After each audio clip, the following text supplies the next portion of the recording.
காலை வணக்கம். நான் என்னுடைய வேலை என்னென்ன சட்டங்கள் வந்து அமுலுக்கு இருக்குது, எதுனா புது சட்டங்கள் வந்து இப்போ என்னென்ன பழைய சட்டங்கள் இன்றைக்கும் அமுலுக்கு இருக்குது, ஆங்கிலேய காலத்தில் கொண்டு வரப்பட்ட சட்டங்கள், பிரெஞ்சு காலத்தில் கொண்டு வரப்பட்ட சட்டங்கள், டேனிஷ் போர்ச்சுகீஸ் காலத்தில் கொண்டு வரப்பட்ட சட்டங்களும் இன்னும் நமக்கு இந்தியாவில் அமுலுக்கு இருக்குன்றது நீங்கள் முக்கியமாக தெரிஞ்சுக்கணும். அதனால் அது மாதிரியான சப்ஜெக்ட் வந்து உங்களோட ஷேர் பண்ணுறது தான் என் வேலை. உங்களை அந்த ஏரியாவுக்கு லைட் அடித்து டார்ச் அடித்து அங்கேயும் பாருங்கள் ஏதோ இருக்குன்ட்டு. அதை விட இது முக்கியமான ஒரு விஷயம். இது என்னென்னா பார்சி மேரேஜ் அண்ட் டைவர்ஸ் ஆக்ட்னு ஒரு சட்டம் இருக்குது. Parsi marriage and divorce act இது 1936 இந்த சட்டம் அமலுக்கு கொண்டு வந்து. இது வந்து பல்வேறு சரத்துக்களை வச்சு இந்த சட்டங்கள் வந்து இந்த பார்சி மேரேஜ் இது வந்து 4 மாநிலங்களில் மாத்திரம் அமுலுக்கு வரப்பட்டு, டெல்லி, பாம்பே, கல்கட்டா, சென்னை மாகாணங்களாக இருந்ததுனால இதில் வந்து இது அமுலுக்கு வரும்னு சொல்லியிருக்காங்க. அந்த சட்டத்தின் பிரிவின் பிரகாரம் வந்து இந்த பார்சி மேரேஜ் அண்டு டைவர்ஸ் ஆக்டுக்கு வந்து தலைமை நீதிபதி, அந்தந்த மாநில தலைமை நீதிபதியே ஒரு நீதிபதியை நியமிக்கணும். அப்படி நியமிக்கப்பட்ட நீதிபதி தான் சீஃப் மெட்ரோபாலிட்டன் கோர்ட்டு மும்பாய். அவர் பார்சி சீஃப் மெட்ரோபாலிட்டன் கோர்ட்டுன்னு போட்டிருக்கு. சரி, என்ன பிரச்சனைன்னு கேட்டிங்கன்னா, இது வந்து எல்லா ப்ரொவிஷன்ஸ் எல்லாம் இதில் டீப்பாக டிஸ்கஸ் பண்ணியிருக்கேன் பார்சி ஆக்டில். என்ன இது வந்து என்னென்ன கேசஸ் எல்லாம் போடலாம் அப்படின்னு சொல்லிட்டு டைவர்ஸுக்கு எல்லாமே போடலாம். அது இல்லாமல் 5 டெலிகேட்ஸ் அசிஸ்ட் பண்ணோமா அந்த கோர்ட்டுக்கு. மெயின் சூட்டை வந்து டிசைட் பண்ணணும். சூட் தான் போடணும், சூட்டை டிசைட் பண்ணணும். இடைநிலை மனுக்களுக்கு வந்து அது தேவையில்லைன்னு சொல்லியிருக்கு. இதில் என்ன பிரச்சனைன்றது மாத்திரம் நீங்கள் கொஞ்சம் விளக்கம் சொல்கிறேன் உங்களுக்கு. அதுக்கப்புறம் நான் ஏரியாவுக்கு போகிறேன்.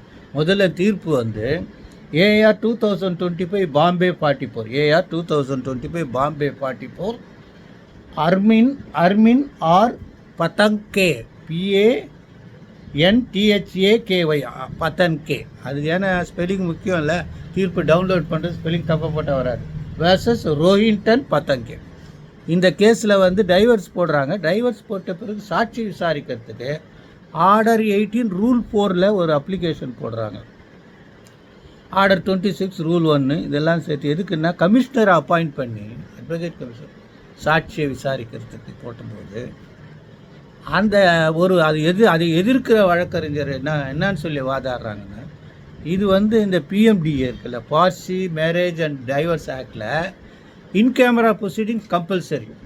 அப்படி இருக்கிற சூழ்நிலையில் நீங்கள் அட்வொகேட் கமிஷனை வச்சு சாட்சியத்தை விசாரிச்சிங்கன்னா அது வந்து அந்த இன் கேமரா ப்ரொசீடிங்ஸ் உரிமை மாறும் அப்படின்னு டிவிஷன் பெஞ்சில் கேஸ் போடுறாங்க. அந்த டிவிஷன் பெஞ்சு வந்து ஃபுல் பெஞ்சுக்கு ரெஃபர் பண்ணிடுது. ஃபுல் பெஞ்சு இந்த தீர்ப்பை வந்து ரொம்ப டீப்பாக டிஸ்கஸ் பண்ணி இந்த ஆக்ட் ப்ரொவிஷன்ஸ் எல்லாம் இது வந்து பேராகிராஃப் 17 படிச்சிங்கன்னா தெரியும். 23 ஏப்ரல் 1937 இந்த சட்டம் அமலுக்கு வந்ததாக சொல்கிறாங்க.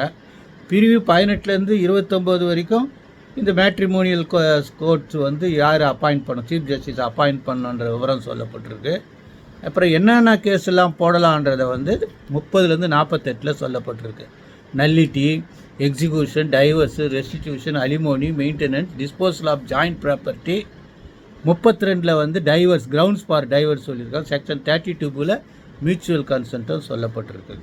இதெல்லாம் அப்புறம் செக்ஷன் 43 44 வந்து இது வந்து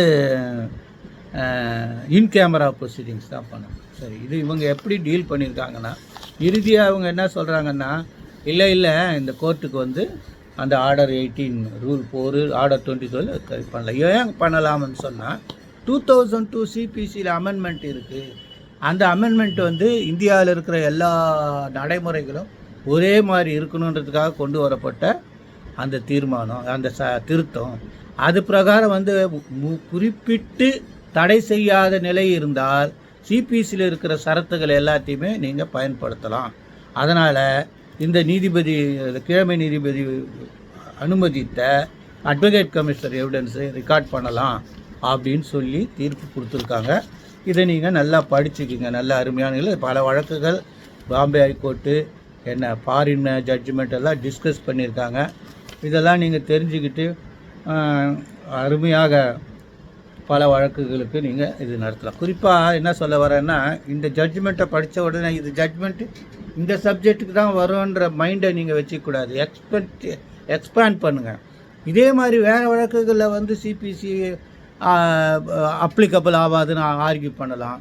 நீங்கள் அட்வொகேட் கமிஷனரை வேணும்னு கேட்கலாம். இப்படி பல சரத்துகள் தடை செய்யப்படாத சூழ்நிலையில் வந்து சிபிசி அப்ளை ஆகணும். சிபிசி எல்லா ப்ரொவிஷனும் அன்றைக்கி கூட நான் வந்து ஒரு கேஸில் ஆர்கியூ பண்ண ஒரு ஃபேமிலி கோர்ட் ஜட்ஜுக்கிட்ட சிபிசியில் வந்து ட்ரான்ஸ்ஃபர் பெட்டிஷன்ஸ் போட்டிருக்கு மேட்ரிமோனியல் கேசஸ்க்கெலாம் சொல்லும்போது சிபிசி ஃபேமிலி கோர்ட்டுக்கு அப்ளை ஆகாதுன்னு சொன்னாங்க. அவுட் ரைட்டாக சொல்கிறாங்க. அது அவங்ககிட்ட நான் ஆர்கியூ பண்ணல, பிஜே கோர்ட்டில் போய் ட்ரான்ஸ்ஃபர் வாங்கிட்டேன். இந்த மாதிரி நிறைய விஷயங்கள் இருக்குது. ஆனால் தெரிஞ்சு வச்சுக்கிறது நல்லது அப்படின்றது என்னுடைய தாழ்மையான கருத்து. நல்ல அருமையான வழக்கு இது. வந்து ஏஆர் 2025 பாம்பே 44 புல் பெஞ்சு அர்மின் ஆர் பதங்கே ரோஹின்ட்டு பார்த்து. இந்த பார்சிகள் வந்து பாம்பேயில் அதிகமாக இருக்காங்க, டெல்லி சுற்றியுள்ள வட மாநிலங்கள் அதிகமாக இருக்காங்க, கொல்கத்தாவில் அதிகமாக இருக்காங்க, சென்னையில் அதிகமாக இல்லை, பார்சிகள் இல்லை. ஆனால் ஒன்று மாத்திரம் நிச்சயம், இந்த பார்சிகள் வந்து இந்திய ஜனநாயகத்தையும் இந்திய நீதித்துறையையும் வழக்கறிஞர் துறையிலையும் மிக டாமினண்ட்டாக மிக திறமையான வழக்கறிஞர்லாம் பார்சி நாரிமன் போன்றவர்கள்லாம் இருக்குது. நிறைய பேர் இருக்காங்க இந்த பார்சிகள். அதனால் பாரசீகத்திலேருந்து வந்தவங்க நெருப்பை தெய்வமாக கொள்ளுகிறவர்கள் அவங்க பார்சியில். அந்த திருமணத்துக்கு தான் இந்த புதிய சட்டம் வந்திருக்கு. கொஞ்சம் பார்த்துக்குங்க. காலை வணக்கம், நன்றி. அப்புறம் இன்னொரு கருத்து சொல்ல விரும்புகிறேன். இப்போ நேற்று வந்து வழக்கறிஞர்கள் போராடினாங்க. அது ஏதோ இப்போ டிவியில் காமிச்சிங்க, மகிழ்ச்சியாக இருக்குது. ஆனால் என்ன லாபம்? எதுக்காக போராடுறீங்க? யார் அந்த வழக்கறிஞர்கள்? என்ன பிரச்சனைக்காக தகராறு நடந்தது? என்ன இந்த கருத்துக்கள்லாம் எங்களுக்கு வெளிப்படையாக தெரியாமல் நீங்கள் போராடி எங்களுக்கு என்ன லாபம்?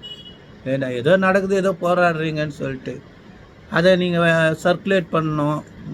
என்னவோ செய்கிறீங்க, செய்ய வேண்டி செஞ்சு தான் ஆகணும். வழக்கறிஞர் ஒற்றுமையை காக்கணும், வழக்கறிஞர்களுடைய பாதுகாப்பு கருதி சில விஷயங்கள் செய்தாகணும். ஆனால் என்ன விவரம் என்ற தகவல் வந்து பத்திரிகையிலையும் கிடைக்கல, நீங்கள் போட்ட மீடியா சோசியல் கம்யூனிகேஷன்லேயும் இல்லை. அதில் கொஞ்சம் கான்சென்ட்ரேட் பண்ணுங்கள். காலை வணக்கம், நன்றி.